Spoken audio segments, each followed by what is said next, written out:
நாம் ஒரு முக்கியமான ஒரு காரியத்தை குறித்து நாம் பார்க்க போகிறோம். என்னோடு கூட நீங்கள் எல்லாரும் திருப்பிக் கொள்ளுங்கள்.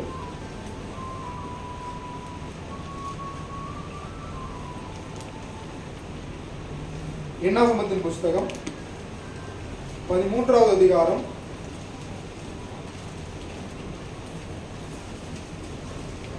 27வது வசனத்தை வாசிங்க. அவர்கள் மோசேயை நோக்கி, நீர் எங்களை அனுப்பின தேசத்திற்கு நாங்கள் போய் வந்தோம். அது பாலும் தேனும் ஓடுகிற தேசம்தான். இது அதனுடைய கனி. ஆனாலும் போதுமா? அல்லேலூயா. இந்த ஆனாலும் இன்னைக்கு பிரசங்கமே. நம்ம வாழ்க்கையில எவ்வளவு நன்மைகள் இருந்தாலும் அந்த நன்மை நம்ம கண்ணுக்கு என்ன செய்யாது. ஆண்டவர் நம்மளை உயரத்துல வச்சிருப்பார், ஆரோக்கியமா வச்சிருப்பார். அதெல்லாம் நம்ம சிந்தைக்கு என்ன செய்யாது, வரவே ஒண்ணும் இல்லைங்க. நீங்க மருத்துவமனைக்கு போங்க. நீங்க மருத்துவமனைக்கு போனாதான் நம்மளை கர்த்தர் எவ்வளவு ஆரோக்கியமா வச்சிருக்காருன்னு தெரியும்.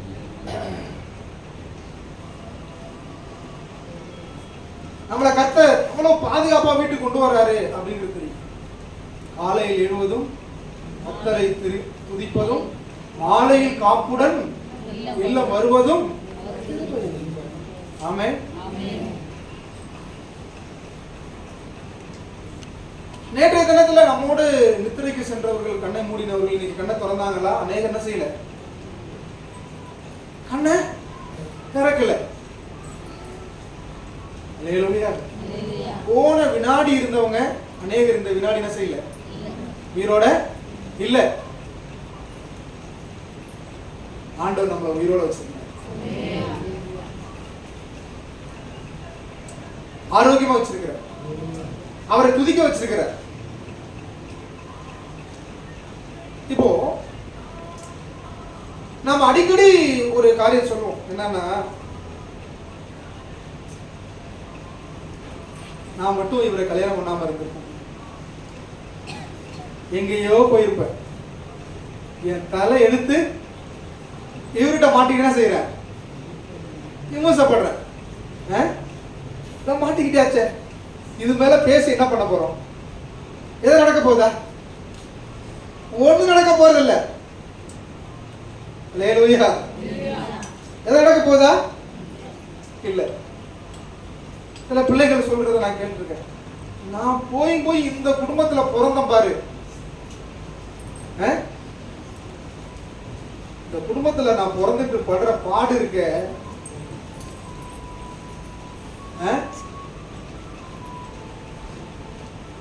எங்க அப்பா அம்மா மட்டும் இந்த ஸ்கூல்ல படிக்க வைக்காம ஒரு நல்ல ஸ்கூல்ல படிக்க வச்சிருப்பாங்கன்னா நான் பெரிய ஆள் ஆயிருப்பேன்.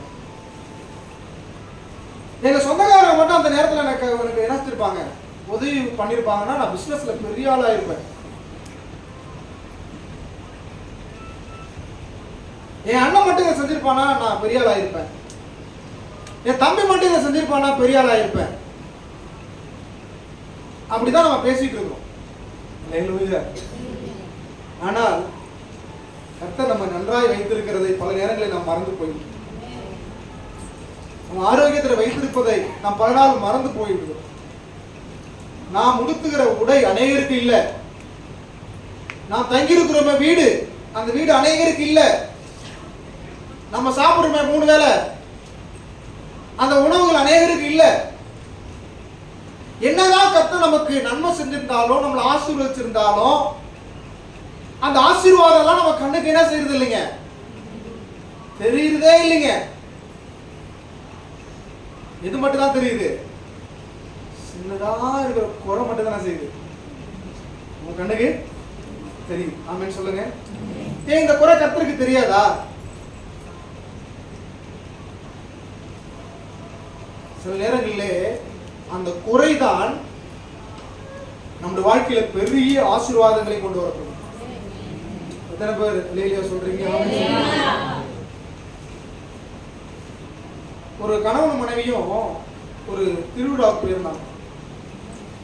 நிறைய கலர் லைட்டு, நிறைய கேம்ஸு, நிறைய விளையாட்டு பொருட்கள், நிறைய கடைகள், நிறைய தின்பண்டங்கள், நாட்டிய ஊஞ்சல்கள், இதெல்லாம் இருந்துச்சான். மனைவி சொன்னாலா, எல்லாம் நல்லா தான் இருக்கு, ஆனால் ஒன்னே ஒன்று மட்டும் எனக்கு பிடிக்கலைங்க. என்னப்பா பிடிக்கல? இந்த ஜெனரேட்டர் ஓட்டிட்டு இருந்துச்சுல, அந்த சவுண்டு மட்டும் நான் செய்யல, பிடிக்கல. இவளுக்கு எங்க போயிருக்கு பாருங்க. அந்த வீட்டுக்காரர் சொன்னாரா, அந்த ஜெனரேட்டர் ஓடலன்னா எந்த லைட்டும் எரிஞ்சிருக்காது, எந்த வெளிச்சமும் இருந்திருக்காது.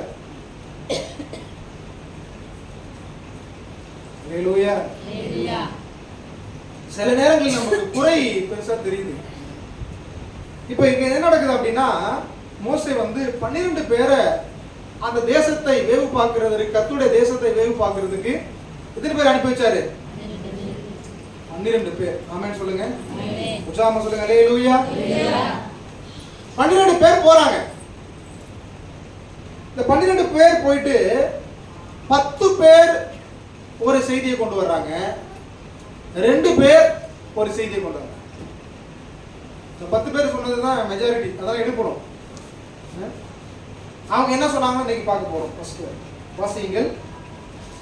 அவர்கள் மோசேயை நோக்கி 27வது வசனம், மோசேயை நோக்கி, நீர் எங்களை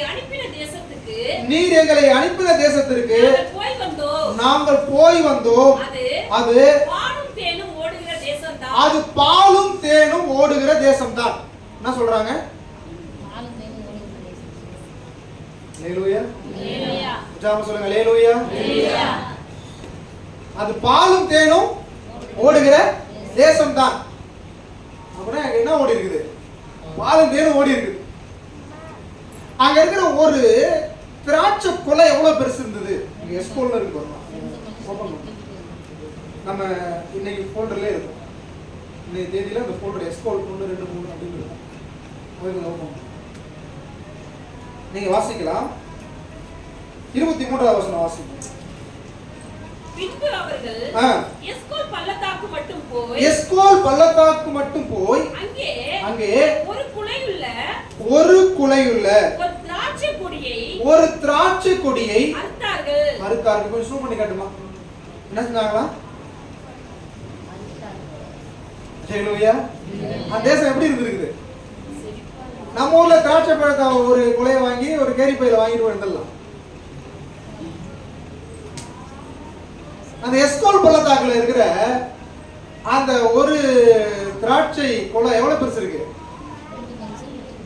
2 ஆளு ஒரு கம்பை எடுத்து நடுவுல அந்த திராட்சை கொலையை தொங்க விட்டு 2 பேர் சுமந்துட்டு வரான். உங்களுக்கு புரியுற மாதிரி சொல்லணும்னு வச்சுங்களேன். அந்த நாட்கள்ல மனம் எடுக்கிறதுக்காக ஹிந்தி சகோதரர் வருவாங்க. பாத்தீங்கன்னா அவங்க நம்மள மாதிரி தண்ணி தூக்கி கூப்பிட்டு போக மாட்டாங்க. டின்னில் என்ன செய்வாங்க? டின்னை கட்டி விட்டு கம்பை வச்சு என்ன செய்வாங்க? 2 பேர் தூக்கிட்டு போவாங்க. அது போல ஒரே ஒரு திராட்சை கொலைய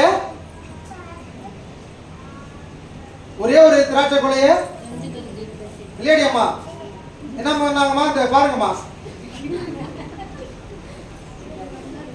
சரி, இப்போ ஒரு ஐடியா பண்ண போறோம். திராட்சை கொலையுடைய சைஸ பாருங்க. ஒரு ஆள் உயரம் இருக்குது. அப்ப உண்மையாகவே அது என்ன தேசம் தான்? பாலும் தேனும் ஓடுகிற தேசம் தான். ஆமென் சொல்லி லிட்டரலா இது நடக்குதுங்களா? உண்மையாகவே அந்த தேசம் ஆண்டவர் ஒரு மிகைப்படுத்தி சொல்லணும் இருப்பதற்காக அது என்ன செய்யல? அவரு சொல்லல. காட்டு தேன் அப்படியே சொட்டு சொட்டா சொட்டுமா. மாடுகள் பால் கறக்கிறது ஆள் இல்லாம அது அந்த அந்த பால் அப்படியே அழிந்து அப்படியே தரைய ஓடுமா. அந்த அளவுக்கு உள்ள தேசம் அது. அவர் என்ன பண்றாங்க? ஒரு திராட்சை கொலைய எடுத்து ஒரு ஒரு கம்பை எடுத்து 2 பேர் தூக்கிட்டு வர்றாங்க. அடுத்த இமேஜ் போகலாமா? அதுக்குள்ள வசனத்தை வாசிங்க. 23 வாசிங்க. அதை ஒரு தடியிலே 2 கட்டி தூக்கி கொண்டு 2 பேர் கட்டி தூக்கி கொண்டு வந்தார்கள். மாதுளை பழங்களிலும் மாதுளை பழங்களிலும் அத்தி பழங்களிலும் சிலவற்றை கொண்டு வந்தார்கள். சிலவற்றை கொண்டு வந்தார்கள். ஆமென் சொல்லுங்க. அந்த எஸ்கோல் பள்ளத்தாக்குல இருக்கிற திராட்சை பழத்தை பாருங்க, கிட்டத்தட்ட ஒரு ஆள் உயரம் ஒரு கொலை செய்து இருக்குது. இன்னைக்கும் அதான் செய்கிறது இருக்கிறது. இப்போ இவங்க 10 பேர் என்ன செய்யறாங்க, நாங்க போயிட்டு வந்த தேசம் நல்ல தேசம் தான், பாலும் தேனும் ஓடுகிற தேசம் தான், ஆனாலும் அப்படின்னு ஆரம்பிச்சா பாருங்க. ஹல்லேலூயா. பொண்ணு பார்க்க போனா சொல்லுவாங்க, இன்னும் நல்லா தான் இருக்கு, ஆனா என்ன செய்யுது, மூக்கு கொஞ்சம் சப்ப மூக்கா இருக்கு, பல்லு கொஞ்சம் எடுப்பா இருக்கு, முடி கொஞ்சம் கட்டையா இருக்கு, கலர் கொஞ்சம் கம்மியா இருக்கு. ஹல்லேலூயா. ஸ்தோத்திரம். அது கர்த்தருக்கு பயப்படுகிற பெண்ணாங்கிறது என்ன செய்யல அநேகரு பார்க்கிறது இல்லை. ஆமென் சொல்லுங்க. அது பாலும் தேனும் ஓடுகிற தேசம் தான், இது அதனுடைய கனி, இதாப்பா அதனுடைய பழம். ஆனாலும் அந்த தேசத்துல குடியிருக்கிற ஜனங்கள் பலவான்கள். இப்பதான் ஆரம்பிக்கிறாங்க. நீங்க சிலரை பாத்தீங்களா, என்ன சொன்னாலும் அவன் குறை சொல்லிட்டே இருப்பான், நல்லது அவன் கண்ணுல என்ன செய்யாது, படவே படாது. ஒரு வீடு கட்டுங்க, நல்லா இருக்கு, ஆனா இப்படி கட்டி இருந்துக்கலாமா, ஒரு வாகனம் வாங்க, இந்த வாகனத்தை ஏன் போய் வாங்கினீங்கப்பா. ஆமென் சொல்லுங்க. சிலர் அவன் சொல்ற மாதிரி நடந்துரும். வாயின் வார்த்தை ரொம்ப என்ன செய்ய ரொம்ப ஜாக்கிரதையா இருக்கு. அப்படிப்பட்ட நபர்களோடு நாம் விலகி இருப்பது ரொம்ப நல்லது. எங்க ஊர்ல ஒருத்தர் இருக்கிறார், எதை சொன்னாலும் நல்லதா சொல்லவே மாட்டார். சொன்னாருன்னு வச்சுக்கலாம் அப்படி நடந்துரும். எடுத்து விட்டு ஒரு பையன் அப்படிதான் விளையாண்டு இருந்தான், துருன்னு விளையாடுறானே அப்படின்னு பார்த்தாரு, அவ்வளவுதான். கொஞ்ச நேரம் கையை உடச்சு நிற்கிறான்.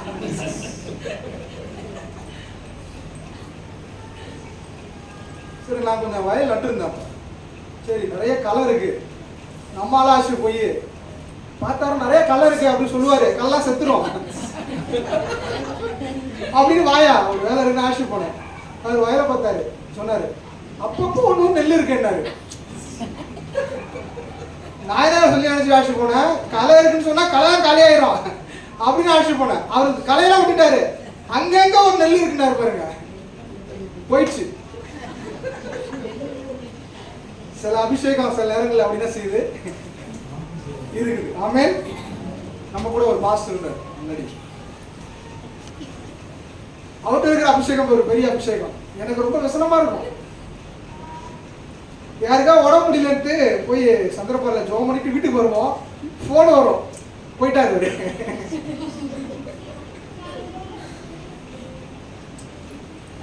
வீட்டுக்கு கூட வந்துருக்க மாட்டோம், போன் வரும், ஐயா ஜோம் பண்ணீங்களா, போயிட்டாருங்க ஐயா. எனக்கு கஷ்டமா இருந்துச்சு, ஜோம் பண்ணி அப்புறம் கொஞ்ச நாள் கழிச்சு நான் பாஸ்டர் போயிட்டாரு, அது போல சம்பாலாம் செய்யல, நடக்கிறது இல்லை. ஆமென். இப்போ இவங்க என்ன சொல்றாங்க, அந்த தேசத்துல குடியிருக்கிற ஜனங்கள் பலவான்கள், பட்டணங்கள் அரணிப்பானவைகள் மிகவும் பெரியவைகளுமாய் இருக்கிறது, அங்க ஏனாக்கின் குமாரரை கண்டோம். அடுத்து சொல்லுங்க, வாசிங்க. தென்புறமான தேசத்தில் குடியிருக்கிறார்கள், ஏத்தியரும் எபூசியரும் எமோரியரும் மலைநாட்டில் குடியிருக்கிறார்கள், கானானியர் கடல் அருகே யோர்தான் அண்டையிலும் குடியிருக்கிறார்கள் என்றார்கள். அப்பொழுது காலேப் மோசேக்கு முன்பாக ஜனங்களை அமர்த்தி, நாம் உடனே போய் அதை சுதந்தரித்துக் கொள்வோம், நாம் உடனே போய் அதை சுதந்தரித்துக் கொள்வோம், நாம் அதை எளிதாய் ஜெயித்துக் கொள்ளலாம் என்றார். அவனோட கூட போய் வந்த மனிதரோ நாம் போய் அந்த ஜனங்களோடு எதிர்க்க நம்மாலே கூடாது, அவர்கள் நம்மை பார்க்கிலும் பலவான்கள் என்றார்கள். நாங்கள் போய் சுற்றி பார்த்து வந்த அந்த தேசம் தன் தன் குடிகளை பட்சிக்கிற தேசம். நாங்கள் அதிலே கண்ட ஜனங்கள் எல்லாரும் மிகவும் பெரிய ஆட்கள். அங்கே ராட்சத பிரவியான ஏனாக்கின் குமாரராகிய ராட்சசரையும் கண்டோம். நாங்கள் அவர்கள் பார்வைக்கு வெட்டுக்கிளியை போல இருந்தோம். அவர்கள் பார்வைக்கு அப்படியே இருந்தோம் என்று சொல்லி இப்படி இஸ்ரவேல் புத்திரருக்குள்ளே தாங்கள் சுற்றி பார்த்து வந்த தேசத்தை குறித்து துர்ச்செய்தி பரப்ப செய்தார்கள். என்ன சொல்றாங்க? என்ன சொல்றான்? ஏனாக்கின் புத்திரரை பார்த்தோம், அவ்வளவு உயரம் இருக்கான். எங்களை அவன் பார்க்கும்போது எப்படிதான் பார்த்தான்? வெட்டுக்கிளியை போல பார்த்தான்.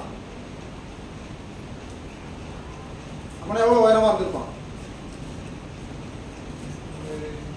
எங்க பார்வைக்கும் நாங்க எப்படி தெரிஞ்சிட்டோம்? அவனை பார்த்த உடனே வெட்டுக்கிளி போல எங்களுக்கே தெரியுது.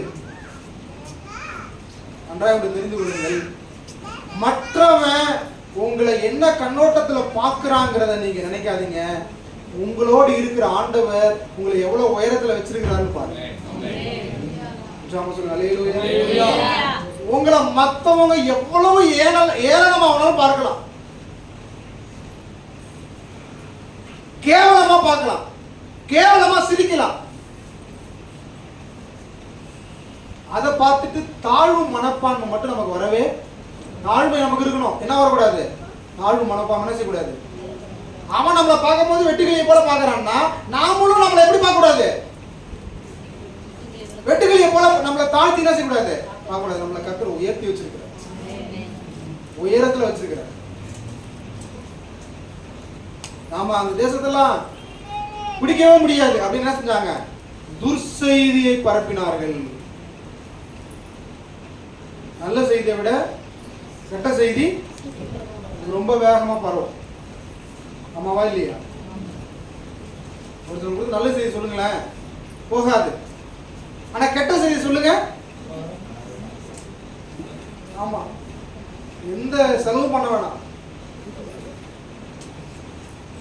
இப்போ அந்த கெட்ட செய்தி எவ்வளவு கொடுமையா இருக்குதுன்னு பாருங்களேன். 14ஆம் வசனத்துல வாசிங்க. 14ஆம் அதிகாரம் 1ஆம் வசனத்துல வாசிங்க. அப்பொழுது சபையார் எல்லாரும் கூக்குரலிட்டு புலம்பினார்கள். ஜனங்கள் அன்று ராம் முழுதும் அழுது கொண்டிருந்தார்கள். என்னது? கொண்டு வந்த திராட்சை செடி எல்லாம் பார்க்கல. அவங்க பாலும் தேனும் ஓடுற தேசத்தெல்லாம் அவங்களுக்கு கண்ணுக்கு தெரியல. ஒரு வார்த்தை சொன்னா பாருங்க, துர்செய்தி.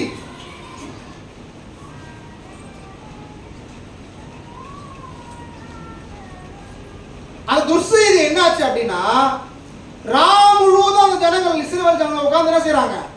அழுது கொண்டிருக்கிறாங்க. துர்செய்தி எவ்வளவு முக்கியம், அது வேலை செய்யுதுன்னு பாருங்க. எவ்வளவாய் வேலை செய்கிறது பாருங்க. அடுத்து என்ன சொல்றாங்க? இஸ்ரவேல் புத்திரர் எல்லாரும் மோசேக்கும் ஆரோனுக்கும் விரோதமாக முறுமுறுத்தார்கள். சபையார் எல்லாரும் அவர்களை நோக்கி எகிப்து தேசத்திலே செத்து போயிருக்குமானால் நலமாயிருக்கும். இந்த வனாந்தரத்திலே நாங்கள் செத்தாலும் நலம். என்ன சொல்றாங்க? நாங்க அங்கே செத்துருந்தாலும் நல்லா இருந்திருக்கோம். எங்களை எங்கேயா போட்டு போறேன்னு சொன்னீங்க, அங்க போய் சாப்பிடுறதுக்கு எங்க செத்தா நல்லா இருக்கும்? இந்த வனாந்தரத்திலே செத்தா நல்லா இருக்கும்.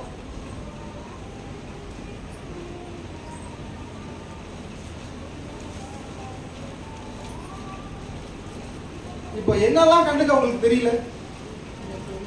செங்கடல் இரண்டா பிளந்தது அவங்களுக்கு என்ன வரல? ஞாபகத்துக்கு வரல. செங்கடலை கடந்து போறாங்க, பின்னாடி துரத்திட்டு வர்றான். துரத்திட்டு வந்தவன தண்ணியை விட்டு மூடி அழிச்சு போட்டாரு, அது ஞாபகத்துக்கு வரல. இவங்க மட்டும் கட்டாந்தரில் நடந்து போற மாதிரி செஞ்சாங்க. ஆமென். வனாந்தரம் எப்படி இருக்கும்? பயங்கர வெயில்.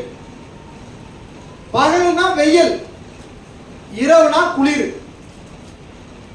ஆமென் சொல்லுங்க. ஆமென். பகல்ல வெயில், இரவுல குளிர். இப்போ இந்த ஜனங்கள் வெயில்ல அவதிப்படக்கூடாதுன்னு சொல்லி ஆண்டவர் செய்யறாரு, பகல்ல மேக ஸ்தம்பமா இறங்கி வர்றாரு. இரவுல எப்படி வர்றாரு? அக்னி ஸ்தம்பமா. பகல்ல ஏசி, இரவுல ஹீட்டர். எவ்வளவு பெரிய தெய்வம். ஆமென். இதெல்லாம் உங்களுக்கு என்ன வரல? வரல. ஞாபகத்தை என்ன செய்யல? வரல. வர்ற வழியில எத்தனை ராஜாக்களை துவம்சம் பண்ணி போட்டாங்க, எத்தனை ராஜாக்களை அழித்தாங்க, எரிகோ கோட்டை இடித்தாங்க. இதெல்லாம் அவங்க கண்டுக்கிற செய்யல, தெரியல. வானத்திலிருந்து மன்னா பொழியுது, அவங்க சமைக்கிறதுக்கு என்ன வேண்டிய அவசியமே இல்ல. தினந்தோறும் வெளியில போயிட்டு அந்த மன்னாவை சேகரிச்சு வீட்டிலே வைத்துக் கொள்ள வேண்டிய வேலை மட்டும்தான். இதெல்லாம் உங்களுக்கு நினைவுக்கு என்ன செய்யல? வரல. இவன் 10 பேர் வந்து சொன்னா பாருங்க துர்செய்தி. இதை நினைச்சு என்ன செய்யறான்? ராமுழும் அழுகுறாங்க, நாங்க செத்து போயிருந்தால் தேவல அப்படிங்கிற. ஆனா அந்த 2 பேர் என்ன சொன்னாங்க அதையும் நம்ம பார்த்துக்கணும்.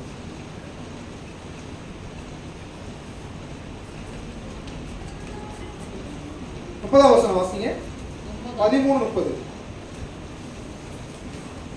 அப்பொழுது காலேப் மோசேக்கு முன்பாக ஜனங்களை அமர்த்தி நாம் உடனே போய் அதை சுதந்தரித்துக் கொள்வோம், நாம் அதை எளிதாய் ஜெயித்துக் கொள்ளலாம் என்றான். அவனோட கூட ஹல்லேலூயா. அப்ப 10 பேர் என்ன சொல்றான்? நாம ஜெயிக்க முடியாது, நாங்க ஏலாக்கின் புத்திரரை பார்த்தோம், அவன் நம்மளை பார்க்கும் போதே நம்மளை வெட்டிக்கிளிய போல பார்க்கிறான். நாங்க எங்களை பார்க்கும் போது எங்களுக்கு எப்படி தெரியும்? அவனுக்கு முன்னாடி நிற்கும் போது எப்படி தெரியும்? வெட்டுக்கிளிய போல தெரியும்.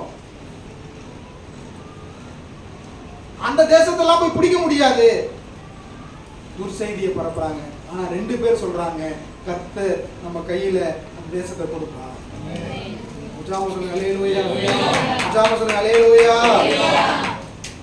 அப்போ இந்த வனாந்தரத்துல செத்து போயிடலாம் அப்படின்னு சொன்னாங்க பாருங்க, அந்த ஜனமும் அங்க போகல.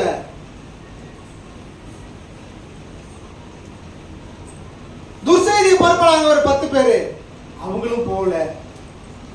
2 பேர் போனாங்க. அது யாருன்னா நற்செய்தி பரப்பினவர்கள். நம்முடைய வாழ்க்கையும் அப்படிப்பட்டதுதான். ஆண்டவர் நமக்கு ஏராளமான நன்மை செய்திருக்கிறார். நான் உங்களுக்கு சொல்றேன், உங்க வாழ்க்கையில என்ன நடந்தாலும் ஆண்டவரை பார்த்து ஏன் ஆண்டவர் கேள்வி மட்டும் கேட்காது.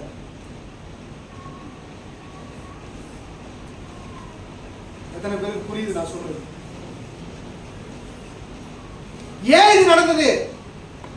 ஏன் இந்த மரணம்? ஏன் இந்த இழப்பு? ஏன் இந்த தோல்வி? ஏன் இந்த கடன் பிரச்சனை? என்ன செய்யாதீங்க, கேள்வி மட்டும் கேட்காதீங்க. நான் சொல்றேன், ஒரு நாள் வரும் உலகமே உங்களை பார்த்து ஆண்டவரத்துல கேள்வி கேட்கும், இவங்களுக்கு மட்டும் ஏன் இவ்வளவு ஆசீர்வாதம் கொடுத்திருக்கிறீங்க? எப்போ நீங்க ஆண்டவரை பார்த்து ஏன் ஆண்டவரே இதை அனுமதிச்சீங்கன்னு கேட்காம இருந்தீங்கன்னா, ஒரு காலம் வரும் உலகம் ஆண்டவரை பார்த்து கேட்கும், இவங்களுக்கு மட்டும் ஏன் ஆண்டவரே இவ்வளவு ஆசீர்வாதம் கொடுத்தீங்க? எத்தனை பேர் புரிஞ்சிருக்கு நான் சொல்றேன்?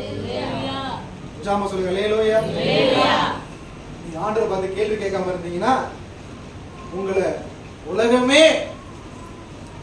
ஆச்சரியப்படுற அளவுக்கு ஆண்டவர் செய்வார், உங்களை உயர்த்தி வைப்பார்.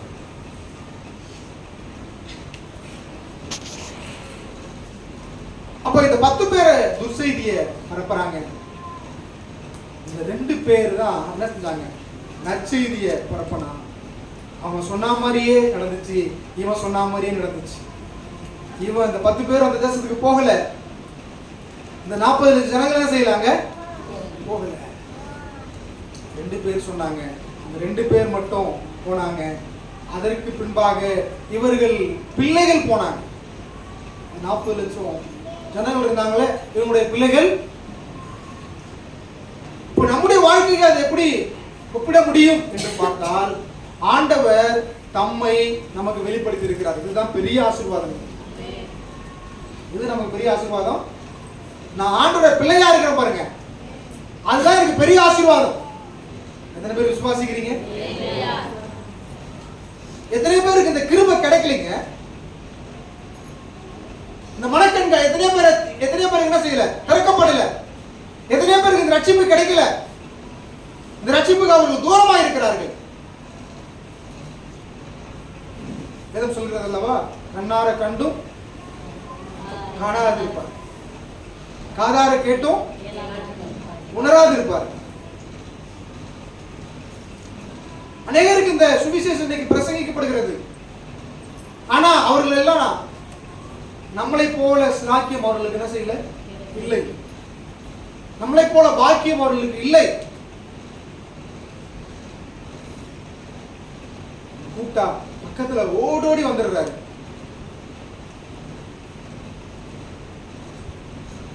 நம்ம கூடவே இருக்கிறார். அதை விசுவாசிக்கிறீங்க நீங்க? ஆண்டவர் நம்ம கூடவே இருக்கிறாருங்க. எத்தனை பேர் அதை விசுவாசிக்கிறீங்க? ஒரு வினாடி கூட, ஒரு நொடி கூட நம்மளை விட்டு விலகிறதே இல்லை.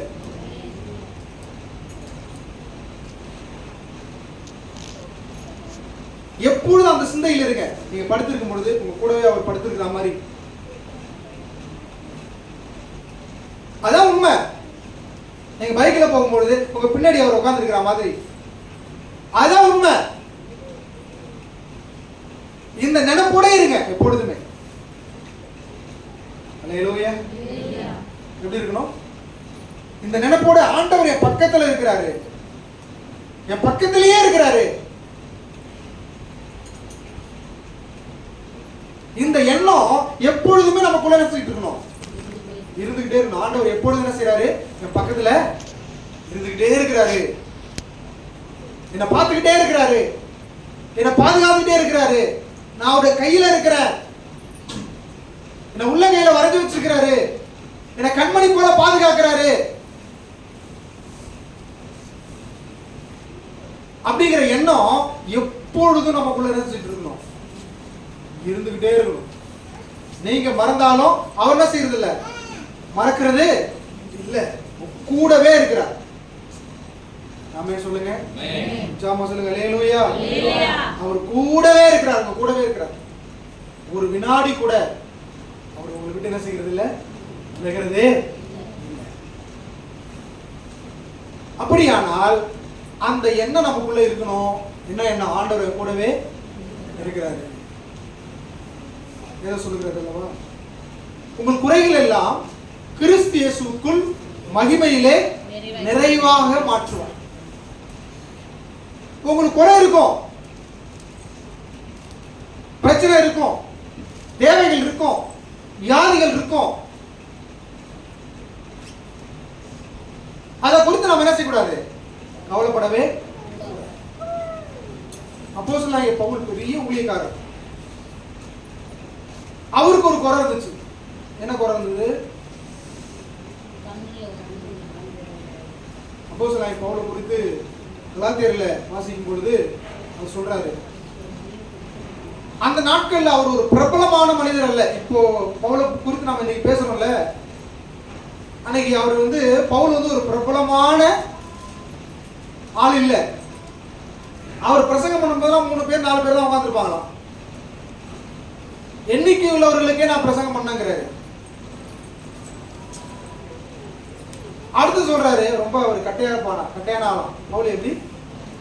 ரொம்ப பிள்ளையான ஆள். அடுத்தது அவருக்கு கண் பார்வை போயிட்டு திரும்பி வந்துச்சுல,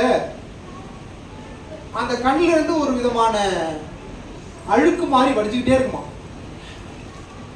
அதனாலதான் அந்த கலாத்தியருக்கு எழுதும்போது சொல்லுவாரு, உங்கள் கண்களை பிடிக்க கொடுக்க கூடுமானால் திருப்பீங்க. நீங்க கொடுத்துருப்பீங்க. என் கண்ணு சரியில்லைப்பா, கண்ணை கொடுங்கன்னு சொன்னா திருப்பீங்க, கொடுத்துருப்பீங்க அப்படின்னு எழுதுறாரு. அவர் ஆண்டவரத்துல 3 முறை ஜெபம் பண்ணார். இந்த குறை அவரை விட்டு போகணும்னு என்ன செஞ்சாராம்? 3 முறை என்ன செஞ்சாராம்? ஜெபம் பண்ணார். அல்லேலூயா சொல்லுங்க. ஜெபம் சொல்லுங்க. அல்லேலூயா. இப்போ நம்ம என்ன நினைச்சுக்கிறோம்னா, நம்ம ஜெபம் பண்ண உடனே ஆண்டவர் கேட்கணும்.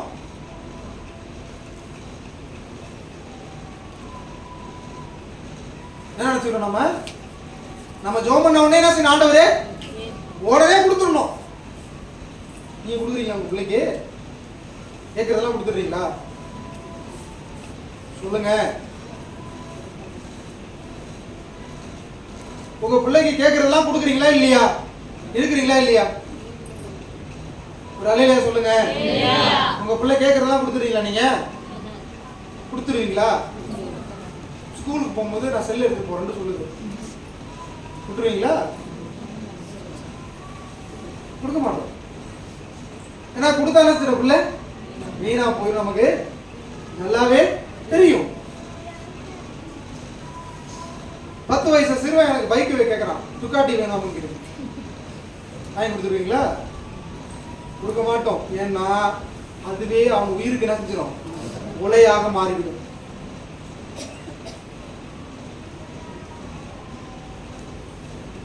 யார் ஒரு பையன் சொல்ற சைக்கிளே வாங்கி தர மாட்டாங்க, எங்க பைக் வாங்கி தர போறாங்க. அப்போ நீங்க கேட்கறதெல்லாம் ஆண்டவர் தர மாட்டாரு. ஏன்னா நீங்க கேட்கறது உங்களுக்கு நல்லதா கெட்டதான்னு யாருக்கு தான் தெரியும்? அவருக்கு தான் தெரியும். உச்சாமா சொல்லுங்க. அல்லேலூயா. நீங்க கேட்கறது நல்லதா கெட்டதான்னு யாருக்கு தான் தெரியும்? அவருக்கு தான் தெரியும். எப்போ கொடுக்கணும், எங்க கொடுக்கணும், எந்த இடத்துல கொடுக்கணும், எந்த நேரத்துல கொடுக்கணும் அவர் அறிந்திருக்கிறார். நம்மளை குறித்து சொல்றாரு, வேதத்துல சொல்றாரு, பொல்லாதவர்களாகி நீங்கள். நாம நினைச்சிட்டு இருக்கோம் நாம நல்ல அப்பா அம்மா நினைச்சிட்டு இருக்கிறோம். நமக்கு ஆண்டவர் கொடுக்குற பட்டம் என்ன பட்டம்? பொல்லாத தாய் தகப்பன். பொல்லாதவர்களாகி நீங்கள் உங்கள் பிள்ளைகளுக்கு நன்மையான ஈவுகளை கொடுக்க அறிந்திருக்கும் பொழுது மரம பிதாவிடத்தில் கேட்கிற எவனும் ஆமென் சொல்லுங்க. அவ பெற்றுக்கொள்கிறான், ஆனால் அது ஒரு காலத்தை கர்த்தர் வச்சிருக்கிறாரு. நாம பெரிய எஜமான விட்டு பிள்ளை தான், அதுல சந்தேகமே என்ன? நமக்கு என்ன இல்லை இல்ல. யார் எடுத்துக்கொள்ளுங்க, கலாத்தியர் புத்தகம் எடுத்துக்கொள்ளுங்க.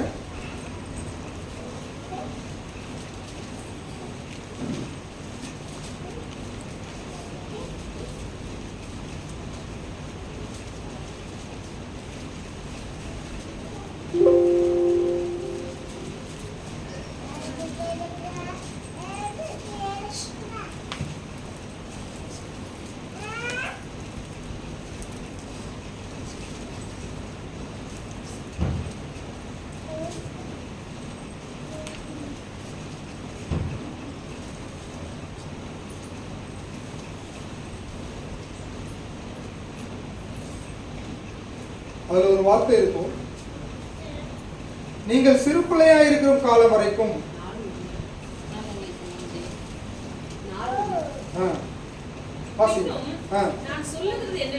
நான் சொல்லுகிறது என்னவெனில், சுதந்திரவாளியானவன் எல்லாவற்றுக்கும் எஜமானாய் இருந்தும் அவன் சிறு பிள்ளையா இருக்கும் காலம் அளவும். ஆமென். அல்லேலூயா. பூமியும் அது நிறைவு யாருடையது? ஆமென் சொல்லுவோம். நாம யாருடைய பிள்ளை? பூமியும் அது நிறைவு யாருடையது? கர்த்தருடையது. நாம யாருடைய பிள்ளை? கர்த்தருடைய பிள்ளை.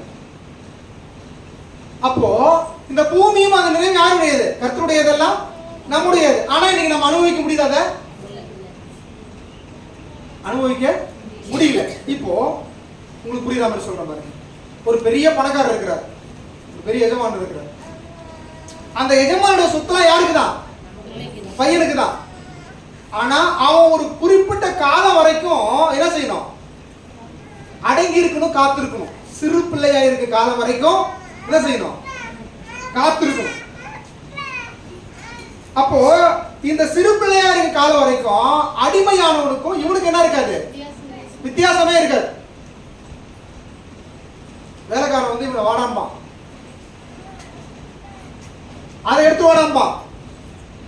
இப்போ நமக்குள்ள ஒரு என்ன வரும்னா, நான் எவ்வளவு பெரிய ஓனருடைய பையன், என் வீட்டுல வேலை செய்யறவர் என்ன செய்யறாரு, வாடான்னு கூப்பிடுறாரு, அவர் செய்ய வேண்டிய வேலை என்ன செய்ய சொல்றாரு அப்படின்னு நமக்கு ஒரு எண்ணம் செய்யும் வரும். ஆனா அந்த எண்ணம் எது வரைக்கும்னா நாம் சிறு பிள்ளையா இருக்கும் காலம் வரைக்கும். நமக்குன்னு ஒரு குறித்த காலம் வந்த உடனே அப்பா என்ன பண்ணுவாருன்னா அவருடைய சேரை நமக்கு கொடுத்துருவாரு. சொல்லுங்க, அவருடைய சேர் என்ன செய்வோம் நமக்கு கொடுத்துருவாரு. அப்போ நீங்க தான் அந்த இடத்துல ஓனரு. அப்ப இந்த நேரத்துல அடிமையானவன் வேலையாளர் வந்து உங்களை வாட என்ன செய்ய முடியாது, கூப்பிட முடியாது, அவன் கை கட்டி நிக்கணும். அந்த குறித்த காலம் வர்ற வரைக்கும் நாம என்ன செய்யணும், அப்பாவுடைய கையில அடங்கி இருக்கணும். வசனத்தை வாசிங்க. தகப்பன் குறித்த காலம் வரைக்கும், தகப்பன் குறித்த காலம் வரைக்கும் அவன் காரியக்காரருக்கும் வீட்டு விசாரணைக்காரருக்கும் கீழ்பட்டு இருக்கிறான். ஆமென் சொல்லுங்க. வானமும் பூமியும் கர்த்தருடையதுதான். அந்த கர்த்தருடைய பூமியில தான் இன்னைக்கு வந்து அரசியல்வாதிகள் இருக்கிறாங்க, ஆபீசர்ஸ் இருக்கிறாங்க, போலீஸ்காரங்க இருக்கிறாங்க, கலெக்டர் இருக்கிறாங்க. அவங்க நமக்கு ஒரு கட்டளை கொடுத்தாங்கன்னா நம்ம என்ன செய்யணும், அடங்கி இருக்கணும். போலீஸ்காரங்க நம்ம பார்த்து வாடான்னு கூப்பிடுவான். நான் எவ்வளவு பெரிய ஆளோட பிள்ளை தெரியுமா, என்ன போய் நீ வாடான்னு இப்ப கூப்பிட்டு என்ன செய்யக்கூடாது, அவன்கிட்ட போய் சண்டை போடக்கூடாது. நான் வானத்தையும் பூமி உண்டாக்கின கர்த்தருடைய பிள்ளை, என்ன போய் நீ என்ன செய்யற சொல்லக்கூடாது. கர்த்தர் அனுமதிச்சிருக்கிறாரு, ஒரு குறித்த காலத்தை கர்த்தர் வச்சிருக்கிறார், நமக்கு வச்சிருக்கிறாரு. அந்த குறித்த காலம் வரைக்கும் நம்ம என்ன செய்யணும், விசாரணைக்காரனுக்கும் வீட்டு அந்த விசாரணைக்காரனுக்கு என்ன செய்யணும், காரியக்காரனுக்கு என்ன செய்யணும், அடங்கி இருக்கணும். தகப்பன் குறித்த காலம் நிறைவேறும் பொழுது அவன் நம்மகிட்ட அடங்கி இருப்பான். அதே சொல்லுங்க. அப்போ நம்முடைய வாழ்க்கையில சில குறைகள் என்ன செய்யும் இருக்கும். இதெல்லாம் எதை குறிக்குதுன்னா கர்த்தர் நமக்கு ஒரு குறித்த காலத்தை நினைச்சிருக்கிறாரு. எந்த நீங்க வேதத்துல எந்த மனுஷன் எடுத்துட்டாலும் சரிதான், அவங்க ஒரு பாடுகளின் வழியாக என்ன செஞ்சிருப்பாங்க. மோசையா இருக்கட்டும், யோசேப்பா இருக்கட்டும், யாக்கோபா இருக்கட்டும், ஆபிரகாமா இருக்கட்டும், எல்லாருடைய வாழ்க்கையிலையும் ஒரு கஷ்ட காலம் என்ன செய்யும் இருக்கும். ஆமென். ஹல்லேலூயா. அந்த உலகத்துல வந்து சொல்லுவாங்க கஷ்ட காலம், நாம சொல்லுவோம் என்ன சொல்லுவோம், சோதனை. உலகத்துல சொல்லுவாங்க விதி, நாம என்ன சொல்லுவோம் கர்த்தருடைய சித்தம்.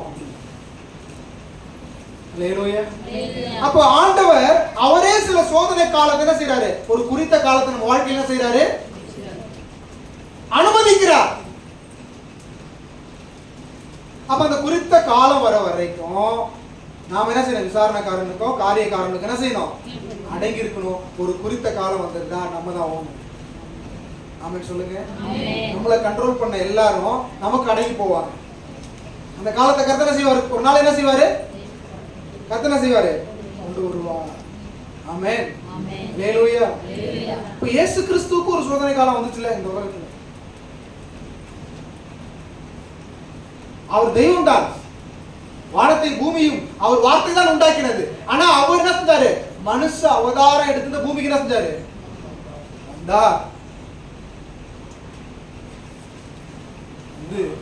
அடிமை ரூபம் எடுத்து உங்களுக்கு இருக்கிற எல்லா பாடுகளையும் அவர் சகித்து பாவம் இல்லாதவராய், நியாயப்பிரமாணத்தை மீறாதவராய், நியாயப்பிரமாணத்தை நிறைவேற்றியவராய்,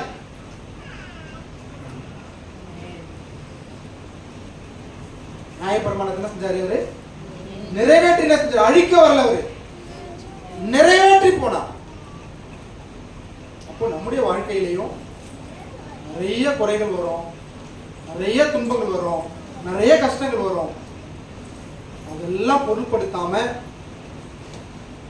இக்காலத்து பாடுகள் இனி வரும் மகிமைக்கு தக்கவைகள், நல்ல வார்த்தைகளை விதைங்க. எப்பொழுதும் ஒரு கெட்ட வார்த்தைகளை பேசுறதுக்கு, துர்ச்செய்தி பேசுறதுக்கு ஒரு கூட்டம் இருக்கும். 100 பேர்ல எவ்வளவு பேர் இருந்தாங்க, 10 பேர் இருந்தாங்க துர்ச்செய்தியை பரப்புறதுக்கு இருந்தாங்க. ஆனா அந்த 2 பேரு என்ன செஞ்சாங்க, நற்செய்தியை பரப்புனாங்க. அந்த 10 பேர் கானான் தேசத்துக்கு போகல, அந்த 2 பேர் தான் போனாங்க. ஆமென். இவங்க கண்ணுக்கெல்லாம் அந்த பெரிய திராட்சை கொலை தெரியல, பாலும் தேன் ஓடுற தேசம் தெரியல, செழிப்பான தேசம் தெரியல. எது மட்டும் தான் தெரிஞ்சிச்சு? நெகட்டிவ் மட்டும் தான் தெரியுது, எதிர்மறையான காரியம் மட்டும் தான் தெரியுது. நம்முடைய வாழ்க்கையில் அப்படி இருக்கக்கூடாது. இயேசு கிறிஸ்து நமக்காக ரத்தம் சிந்தி இருக்கிறாரு, நம்ம கூடவே இருக்கிறாரு, பாதுகாக்கிறாரு, ஒவ்வொரு வினாடியும் நம்மளை கண்மணி போல பாதுகாக்கிறாரு.